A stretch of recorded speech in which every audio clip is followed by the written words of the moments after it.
গৌরূপ দর্শনের পরে আসে রূপের গান। Following the homage to Sri Chaitanya's philosophy, the celebration moves to Krishna, the central figure of medieval Bengali literature, marking his joyous phase of honoring his divine form. এই পর্বে গীতলীরা অর্থাৎ ধামালের শিল্পীরা নিজেরাই লীন হয়ে যান রাধা আর তার সখীদের সঙ্গে।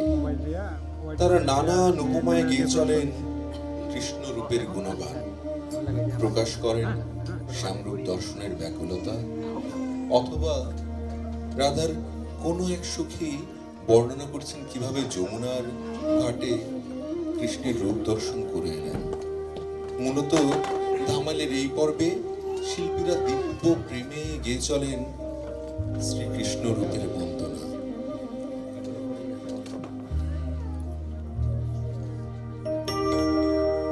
রূপে পাগল করল গো, রূপে পাগল করল গো, শ্যাম কালিয়ার রূপে